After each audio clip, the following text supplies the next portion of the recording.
मैं उस रहमान के जलवों में से एक मिसाल और बता दूं। सूदखोरी करते हुए लोगों को ये लगता है कि छोड़ दूं तो कैसे चलेगा, मेरा घर कैसे चलेगा। बहुत अच्छी तरह से चलेगा अगर तुम्हारा यकीन हो अल्लाह की जात पर।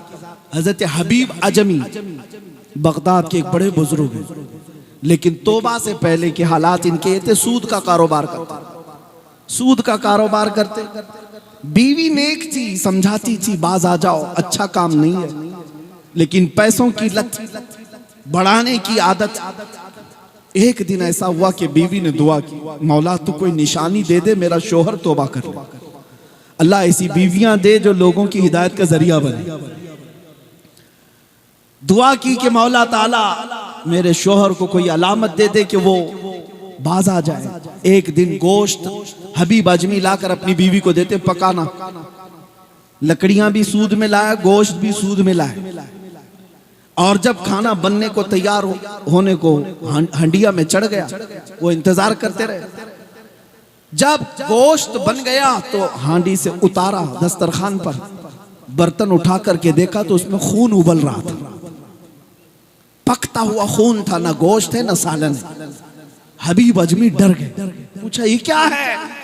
बीवी ने कहा अल्लाह ने ये निशानी भेजी, यहाँ दुनिया में लोगों का पैसा चूसते हो वही खून तो है, ये सूद ही तो है, और आखिरत में तुम्हें इससे सख्त तरीन अजाब देखना होगा, तौबा करो। हबीब आजमी डर गए। सुनो, दिल दहल गया। घर से निकलते हैं, बाहर गए, बच्चे रास्ते में खेल रहे थे। सारे बच्चे दौड़ करके इधर उधर हटने लगे। बच्चे आपस में कह रहे हट जाओ हट जाओ, सूदखोर आ रहा है, उसकी छांव न पड़ जाए। बच्चों में भी ये बातें थी। हबीब अजमी के कानों में जब बच्चों की आवाज आई, रोने लग गए। ए अल्लाह, मैं कितना बदकार आदमी हूं कि बच्चे भी मेरी छांव से भागते हैं, मेरी परछाई नहीं लेना चाहते। रोने लग गए। अब तौबा का वक्त है, यही तौबा का वक्त है। तौबा गाल पे थप्पड़ मारने को नहीं कहते, अपने गुनाहों को छोड़ने का एहसास जिस दिन हो गया वही तौबा है। नदामत हो जाए वही तौबा है, शर्मिंदगी आ गई तौबा है। हबीब आजमी निकल पड़े वहां से। जाएं तो कहां जाएं, काम तो आता नहीं था, कुछ करना सीखा भी नहीं था। एक गांव की मस्जिद में जाकर बैठ गए। दोपहर में इबादत करते रहे। जोहर असर मगरिब इशा हुई, नमाज पढ़ करके घर वापस आने लगे। जब घर पहुंचे तो बीवी ने कहा कि क्या करने गए थे आज। क्या कहते अपनी बीवी को, कुछ तो बोलना, कुछ तो बोलना है। बीवी से कहा मैंने एक नौकरी ढूंढ ली है, एक नौकरी ढूंढ ली है, काम पे लग गया हूं, अब रोजाना कमा करके लाऊंगा उजरत। बीवी बड़ी खुश हो गई, कहा बहुत अच्छा है, आपको काम मिल गया, मैं अल्लाह का शुक्र अदा करती हूँ।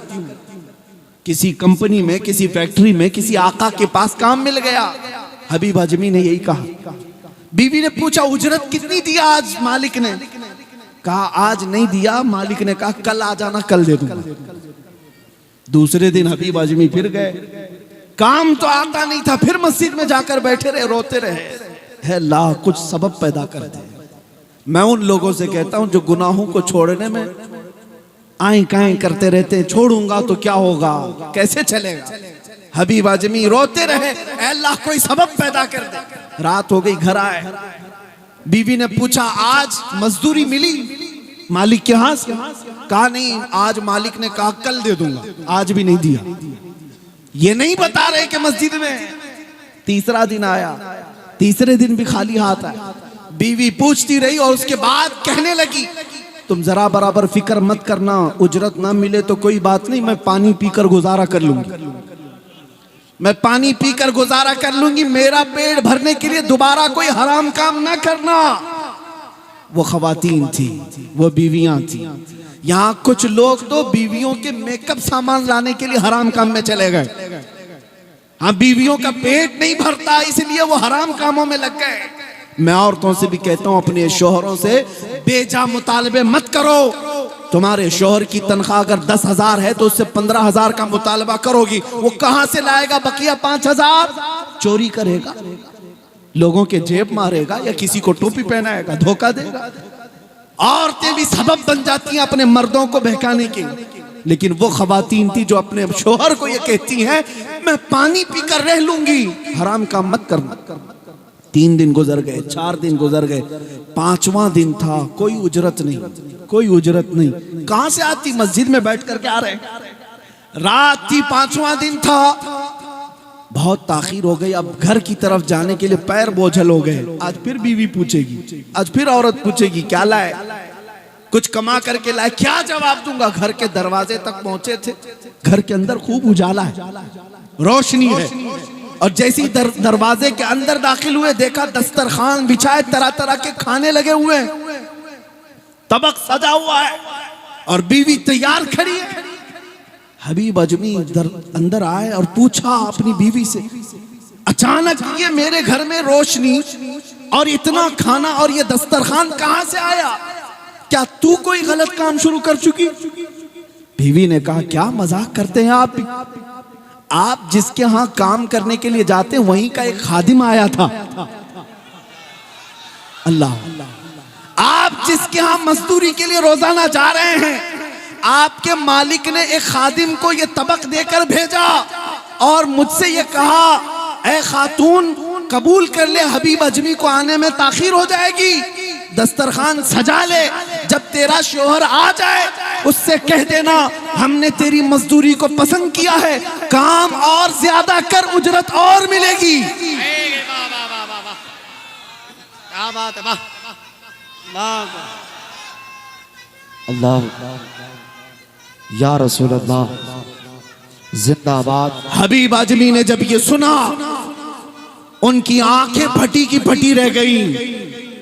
उन्होंने बीवी से सुना जब क्या उनके मालिक का एक और खादिम आया था, उन्हें तो पता था न कोई मजदूरी करता हूं न कोई काम करता हूं, अगर ये दस्तरखान आया है तो ये सिर्फ मेरे रहमान का भेजा हुआ, ये रब्बे जुल जलाल का भेजा हुआ है। गश खाकर गिर गए जमीन पर, बेहोश होकर गिर गए। काफी देर के बाद जब इफाका हुआ तो उठ करके अपने घर से निकलते अपनी बीवी से कहते हैं ऐ मेरी खातून तू सच कहती थी, वो रहमान जब दरवाजे खोलता है तो बेहिसाब खोलता है, मैंने कोई मजदूरी नहीं की, मैं कोई काम पर नहीं गया, जिंदगी भर सूद खाता रहा, लोगों की गालियां सुनता रहा, एक बार तौबा किया, मैं तो निकम्मा था लेकिन मेरा मौला मेरे घर पर दस्तरखान भेज रहा। अज़ीज़ान गिरामी वक़ा, तौबा व इस्तिग़फ़ार के जरिए से तुम्हारे लिए खुशहालियां आएंगी। क्या आपको पता नहीं सैयदना नूह अलैहिस्सलातु तस्लीम से यही कहा गया था, हज़रत नूह अलैहिस्सलाम ने लोगों से यही कहा कि तुम तौबा करो, इस्तिग़फ़ार करो, तुम्हारी औलाद भी होगी, आसमान से बारिशें भी आएगी, जमीन में सब्जे भी उगेंगे, और अल्लाह ताला बेशक बख्शने वाला रहम करने वाला है। इन्नहु काना गफ्फारा, वो बहुत जल्दी तुम्हें बख्शिश और बख्शिश के खजाने लुटाएगा। अजीज़ान गिरामी, मैं अपनी गुफ्तगू को समेटता हूँ।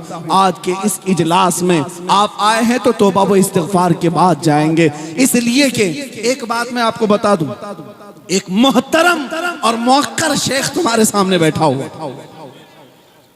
बाअमल पीर व मुर्शिद तुम्हारे सामने बैठा हुआ है, इनसे वाबस्ता लोग। एक बात सुनो,